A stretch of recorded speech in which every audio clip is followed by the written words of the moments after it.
এই বেটা আমি ঘুম থেকে উঠেছি আর এই যে সঙ্গে সঙ্গে উঠে গেছে, কাজ করতে উঠেছি আমি। এই যে ব্লাউজটা এখন বাকি আছে, ব্লাউজটা করে বৌদির কাছে যাবো, দেখেছো? সকাল সকাল উঠে কি জ্বালাতন করছে দেখ বাবু, দেখেছিস তো? মা মেশিন সেলাই করবে তো, তুই এরকম করলে কি করে হবে? বলেছি ব্রাশটা দিয়ে মাকে বলছি ব্রাশটা ধুয়ে দাও তো।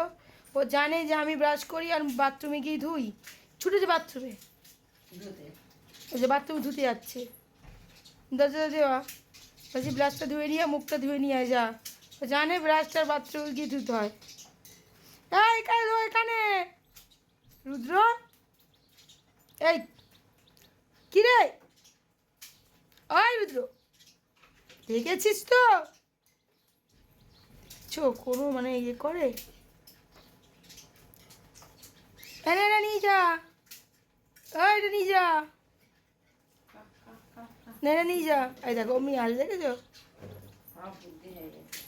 যেই নিয়ে আর কথা বলে অমনি চলে আসবে, টুটু টুটু টু। এখন আমরা যাচ্ছি হচ্ছে বৌদির বাড়িতে, ঠিক আছে? আর কি হাসি দেখেছো? ও সিঁড়ি দিয়ে নামছে, ওর একটা হাসি, তাড়াতাড়ি করে নামছে, তার জন্য এত হাসি।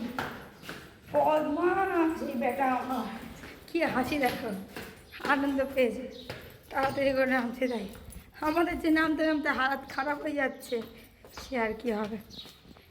এখন যাবো হচ্ছে, এরা এখন হাঁটবে আর আমি যাব হচ্ছে বৌদির বাড়িতে। এসে আমার ঘরের সব কাজ বাকি, আমি শুধু ভাত করেছি, কালকে তো নিরামিষ খেয়েছি বলে আজকে আলু ভাতে ভাত খাবো এখন ঘি দিয়ে।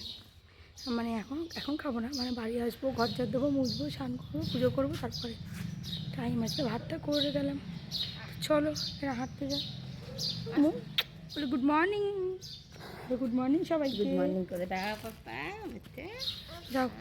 তো এরপর দেখো আমি বাড়ি এসে আর ঝুল ঝাড়তে শুরু করে দিয়েছি, আর এইদিকে আগে জামা কাপড়টা ভিজিয়েও দিলাম। তো দেখো ঝুল ঝাড়বো, কারণ কালকে তো পয়লা বৈশাখ, তাই মাকে বললাম যে আমার ঘরটা ভালো করে পরিষ্কার পরিচ্ছন্ন করবো, নতুন বছর নতুন করে পরিষ্কার পরিচ্ছন্ন করে শুরু যদি করি মনটাও ভালো থাকবে। তো সেই জন্য কালকে জানো তো আমার ঘরে না অনেক মাকড়সা, এত মাকড়সা কোথা থেকে আসে আমি জানি না সত্যি বলতে। তো আমি ওই জন্য কী করেছি, বেগুন স্প্রে ওই পুরো যেখানে যেখানে মাকড়সার জাল ছিল সেখানে স্প্রে করে রেখেছিলাম। আর এর ফলে কী হচ্ছে, মাকড়সাগুলো দেখলাম সব মরে পড়ে গেছে। তো ঝুল ঝাড়তে সুবিধা হলো। তাহলে কী হবে, মানে ঝুলটা একটু কম হবে, কারণ মাকড়সা আমি যদি আজকে পরিষ্কার করি পরশু দিন দেখবে আবার পুরো জাল করে ভর্তি করে দিয়েছে। তো এই দেখো তাড়াতাড়ি করে আমি ঘরটা ঝেড়েও নিলাম। তো এখন দেখো আমি ঘরের সব কাজবাজ, ঘর ঝাড় দেওয়া, মোছা, আরও যা কাজবাজ ছিল সেগুলো করলাম। করে আমি স্নান টান পুজো টুজো করে এখানে ভাত খেতে চলে এসেছি। মানে আলু ভাতে ডিম সিদ্ধ, মানে ঘি দিয়ে ভাত খাবো সেই জন্য। কালকে তো উপোস ছিল। তো আমি দেখো ভাত দিয়ে এসে এখানে একটা ধূপের কোণ প্রথমে জ্বেলে নিলাম। আমি তো একটা ফেসবুকে একটা ভিডিওতে দেখেছিলাম, ফেসবুক বা ইনস্টাগ্রাম ঠিক একটা মনে নেই, যাক একটা ভিডিও দেখেছিলাম। তো ওখানে এরকম দেখলাম ধরা, মানে একটা কোণ এরকম ধরা, যাতে খুব সুন্দর একটা গন্ধ বেরোয়। তো ওখানে বলছিল যে যেহেতু রান্নাঘরে আমাদের দেবদেবীর বাস থাকে, সেজন্য নাকি এরকম জ্বালালে ভালো হয়, শুভ হয়। তো আমার ঘরে এই কোণগুলো না কিনেছিলাম অনেক দিন আগে, যেহেতু রুদ্র আমার ঠাকুর ঘরে জ্বাললেই হচ্ছে তোমার হাত দিয়ে ধরে নেয়, সেই জন্য আমি ওখানে আর জ্বালতে পারি না, একদিনও ছাগা লেগে গেছে। তো তারপর থেকে পড়েই ছিল, তো ভাবলাম যে কালে তো এইভাবেও তো কাজে লাগানো যায়, সেই জন্যই এখন থেকে দেখো আমিও রান্নাঘরে যাওয়ার আগে একটা করে মানে ধুনো জ্বেলে দিচ্ছি। এটা অ্যাকচুয়ালি ধুনো, এই কোণটা হচ্ছে ধুনোর কোণ। তো এত সুন্দর গন্ধ বেরোয়, মনটা এত ফ্রেশ লাগে কি আর বলবো তোমাদের। তো দেখো এই দেখো তাড়াতাড়ি করে আলু ভাতে মেখে আমরা তিনজনে মিলে ভাত খেতে বসে গেলাম। দেখো আমার বাবার সাথে ফোনে কথা বলছে আর আমার বাবাকে খেলনা দিতে আসছে, বাবা বলছে ওইটা নিয়ে আয় সেইটা নিয়ে আয়। এই যে আমার বাবাকে খেলনা দিচ্ছে। দেখো তোমার তোমার তোমার গিটার টেনে দেখাও, গিটারটা, ওই গিটার টেনে দেখাও দাদুকে। ওই যে গিটার কোথায়, গিটার কই, গিটার খুঁজছে কোথায়, গিটারটা কই দেখো ভালো কথা, গিটার কই, ওটা ডুকি গিটার কই, সেই তো গিটার, সেই গিটার পরে, ওটা তো গিটার। হ্যাঁ তোমাকে বাজিয়ে দেখাচ্ছে দেখো, এই যে ঢোল দেখাচ্ছে, ঢোল, আমার বাবা ঢোল বাজায়, ঢোল দেখাচ্ছে তাই বাবাকে।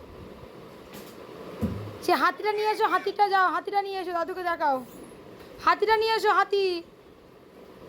মুখে দিও না, জিভ দিয়ে রক্ত বেরোবে আবার, মুখে দিও না, আরে জিভ দিয়ে রক্ত বেরিয়ে যাবে রে আবার, দেখেছিস? মানে নাও তো নাও তো, জল বন্ধ করে এটা নাও। আরে ওর জিভে প্রেশার দিলে জিভ দিয়ে রক্ত বেরোচ্ছে, জিভে কাটা রয়েছে না, ওই জোরে জোরে প্রেশার দিলে রক্ত বেরিয়ে যাচ্ছে। ওই যে পড়ে গিয়ে কেটে গেছিল তো। ঠিক আছে দাদু, দাদু নেবে না মা, দাদু দাদু তো ফোনের ভিতরে, ফোনের ভিতরে। তুই ঘোড়ায় ওঠ যা, দাদুকে দেখা, ঘোড়ায় ওঠ যা। দাদু ফোনে ভেতর তো। ওইটা মুখে দিবি না। তো দেখো সেই সকালে জামা কাপড় গিয়েছিলাম, কিছুটা জামা প্যান্ট তো মেলাই ছিল, তোমরা দেখতে পেলে। আর এখন বাজে দুপুর প্রায় 1:30-2টোর ওপরে। আর এখন আমি বাকি জামা প্যান্ট মেলতে এসেছি, মানে কতটা মানে সময় পরে এসেছি কি তোমাদেরকে আর বলবো। তো তাড়াতাড়ি করে জামা কাপড় মেলে দেখো ঘরে চলে এলাম। এখন দেখো এই মেশিনে কাজ করছিলাম, কাজ করতে করতে অ্যামাজনে ডেলিভারি এসছে। এবার অর্ডার দিয়েছি, দেখো চাল অর্ডার দিয়েছি। এবার ভাবো আমাদের লিফট খারাপ, এবার আমি কি করে এতটা চাল ডেলিভারি বয়টাকে বলি যে দাদা তুমি তুলে আসো, অতটা মাথায় করে নিয়ে আসবে বলো তো। দিয়ে আবার নিচে গেলাম, বলি তুমি দাঁড়াও, অতটা চাল আনতে হবে না, আমি আজকে যাচ্ছি। দিয়ে লোকটা তুললো, আমার 3টে ছিল, ওই একটা তো কালকে দিয়ে গেল। দিয়ে তোমার হচ্ছে আমি হয়েছিলাম 4টে, তোমার মনে করলো একটা তো কাল দিয়ে গেছে। দিয়ে তারপরে আমার হচ্ছে আবার গিয়ে তুলে নিয়ে এলাম, পুরো হাঁপিয়ে শ্বাস ফুলে গেছে পুরো। অফিসে ফোন করলাম, বললো দেখছি কি ভগবান যে করে, ভগবান কী যে দেখছে ওপরওয়ালাই জানে। তার চলো আমি কাজ, এখন বাজে 3:30 বাজতে 5 মিনিট বাকি, মানে 3:25। আমি এখন তাড়াতাড়ি করে কাজ করি, কাজে বেরোবো। আবার সকাল থেকে 3 বার নামা হয়ে গেছে, নামা ওটা হয়ে গেছে। আমি তো এমনিই রোগা হয়ে গেছি, অনেক রোগা হয়ে গেছে আমি। এর বলছে এবার আর কি আমাকে ছেড়ে যাবে না, খুঁজে পাওয়া যাবে না আমাকে এখন। এই দেখো আমার ছেলে দেখো মারছে, দেখো এই দেখো, তুই মারছে কেন? হ্যাঁ তুই মারছো কেন?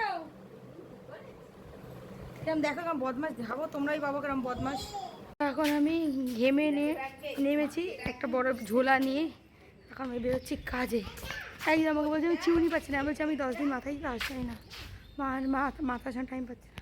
আর এই বেটা নেমেছে, ওরা যাবে ঘুরতে, হাঁটতে। তো গাড়ি করে বসবি, যাবি এই দিকে পার্ক অব্দি? চ দাঁড়া, এখানে এসো না, এখানে পুরো ধুলোরা কাজ করেছে। চলো আমি যাই, এখন অনেক জায়গায় যাবো, সেই উল্টো ডাঙা, বাবা রে আমার শুনেই হয়ে যায়। তো এখন আমি দেখছি যে রুদ্রর আমার মা কি করছে। তো অনেকক্ষণ ধরে রুদ্রকে খাওয়াচ্ছিল, খাওয়াতে খাওয়াতে এখন দেখো দুজনে মিলে বাইরে যাচ্ছে ঘুরতে, মানে রুদ্র এত জ্বালাতন করছে। দেখো আমি এখন কটা বাজে, এখন বাজে বলতে 8টার, আমি কাঁচির দোকানে এসেছি কাঁচি ধার দিতে। আমার কাঁচি ধরনি এখনো, আমার তো করে দাও। এই যে আমার 2টো কাঁচি রাখা আছে, এখনো হয়নি, 8টা বেজে গেছে। এখানে কখন যাব, কোনো বাড়ি যাবো কোনো ঠিক নেই। আমার ছেলেটা জুতো নেবো, তারপরে গিয়ে বাড়ি যাবো। এখন বাজে 8:30, আমি কেমন ভিড় হচ্ছে, কেমন ভিড়। আর এখন আমি দাঁড়িয়ে আছি জগতুর বাজারের 4 মাথার মোড়টা দিয়ে। আর কি পরিমাণে জ্যাম তোমরা দেখতেই পাচ্ছ। এই রকম প্রত্যেকটা মুহূর্তে এখানে এরকম জ্যাম থাকে। তোমরাই আমাকে বলো তো যে পুলিশগুলো এখানে কি করতে থাকে। আজকে বাড়ি ঢুকতে ঢুকতে বেজে গেছে প্রায় তোমার 9:30। আর আমি এসে বাড়ির সব কাজ বাজ করে নিলাম, করে নিয়ে আর মা এখানে করছে মাংস রান্না। তা বললাম ঠিক আছে তুমি রান্না করছো যেগুলো করো, আর আমি তাহলে এইদিকে কালকে যেহেতু পয়লা বৈশাখ, আমি ঠিক করেছি ঘরের কিছু পর্দা করব। তো মাকে বললাম তাহলে তুমি করো, আর আমি এদিকে তাড়াতাড়ি করে পর্দাগুলো কেটে নিই মাপ করে করে। তো আমি ওটাই করছি, সব পর্দাগুলো মানে করবো বলে একটা মেপে টেপে কেটে নিয়ে, আর দেখো একটা পর্দা করেছে। তারপরে ভাবলাম কি চলো বাসন কোসনগুলো মেজে নিই। তো মাজতে এসে কীরকম অবস্থা দেখো, বাসনটা মেজেছি, গ্যাসটা পরিষ্কার করতে আসবো, গেল কারেন্ট চলে। তো কি করবে, দায়ী থাকবো, তাই জন্য দেখো ফোনের ফ্ল্যাশ লাইট মেরে আর এখানে আমি হচ্ছে মানে বাসন কোসন গুছিয়ে নিলাম সব। তারপরে দেখো আবার আমি বসে গেছি হচ্ছে যে বাকিগুলো ছিল, মানে যে বাকি পর্দাগুলো ছিল সেগুলোই তৈরি করতে। এখন আমি প্রিয়ার সাথে গল্প করছি, আর এখানে হচ্ছে পর্দা তৈরি করছি। তো প্রায় পর্দা করেছিলাম 3টে 6টা 7টা 8টা 9খানা পর্দা। তো 9টা পর্দা তৈরি করলাম, করার পরে আর একটু কিছু কাজ ছিল সেগুলো করে ঘরগুলো পরিষ্কার করে তারপরে গিয়ে আমি বই পড়লাম। তো ভিডিওটি এখানেই শেষ করলাম। ভিডিওটা কেমন হয়েছে জানাতে ভুলো না, ভালো লাগলে লাইক কমেন্ট শেয়ার করে তোমাদের পাশে থেকো। ধন্যবাদ সবাইকে।